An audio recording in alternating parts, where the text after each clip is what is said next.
what we do here, so let's do it.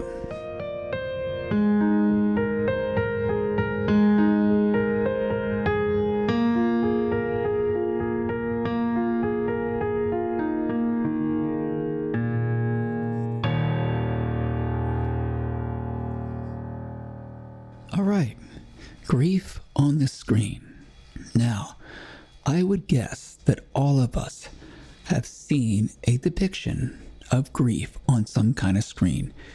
Movie screen, TV screen, social media screen, phone, tablet, all of those things nowadays, depicting something such as loss, heartbreak, sorrow, pain, PTSD, anxiety, and whether it be another human being or an animal. I think sometimes for me, the animal is the hardest to see getting killed or dying on screen. And I know filmmakers and TV makers, being an editor myself, do certain things to manipulate our feelings. But isn't it something that we really cherish and we welcome?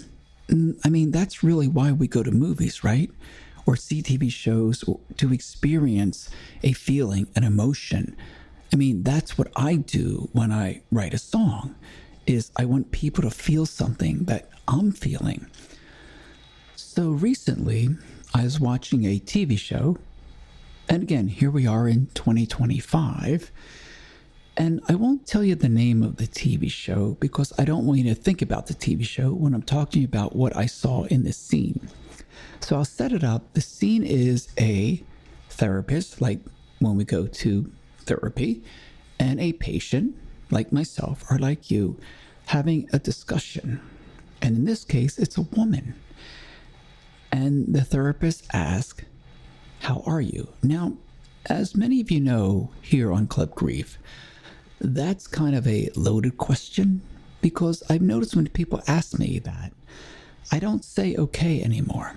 I just say, well, life happens, or, it's another day. Depends on the mood, depends on the time, depends on how I'm feeling. And I know it's not something people want to hear, because generally when you ask somebody, how are you? It's generally just a kind of, easy question like, oh, yeah, I'm doing fine. How are you? Okay, yeah, everything's good. But as you and I know, here, listen, it's been over a year. It's still not easy. It still hurts to talk about it. But listen, as you know, that's why we're here, to talk about it. So let me continue on. I'll catch myself. If you need to take a breath, take a breath. You can always push pause.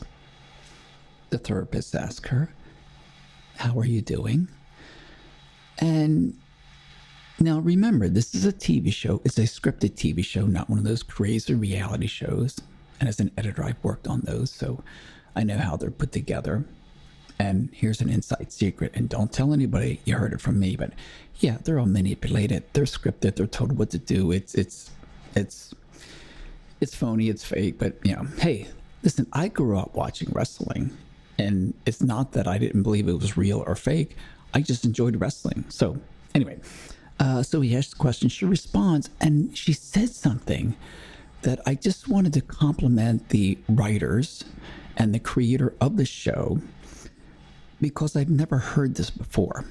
And tell me, maybe you've heard it or not, but I don't think I've heard this.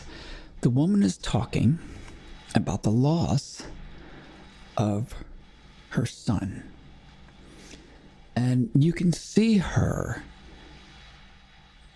you can feel her pain as she's talking about him.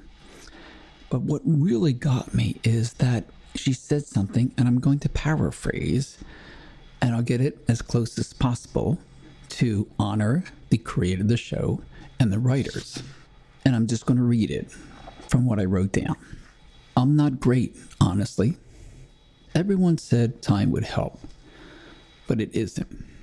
It's been 6 months, so it's not helping. Time is actually making it worse. because it has taken me further away from when he was here. Further away from when he was here. Now, take a moment. Think about that line as I just did. And I have to tell you, it still breaks me. I didn't feel it quite when I was watching the scene. Maybe because I was just caught up in the scene itself. But I watched it again, and that's when it hit me. And it hit me hard, because I've never heard that. And I don't think you've ever heard that. If you have, let me know and how it affected you. Further away, I thought about my wife, and I thought, look, it's been just over a year. And I'm moving away from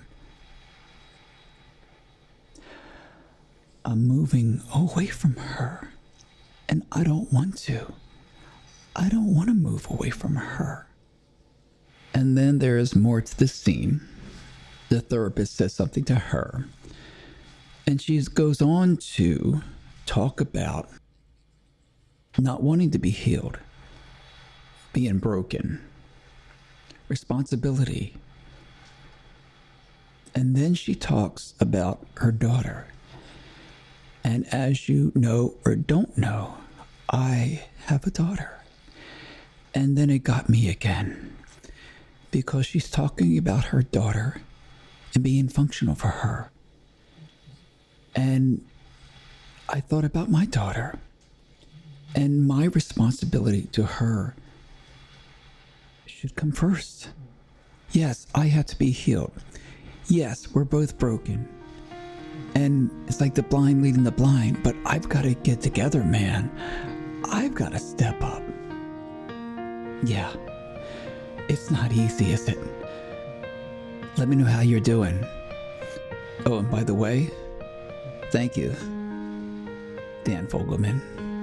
You nailed it.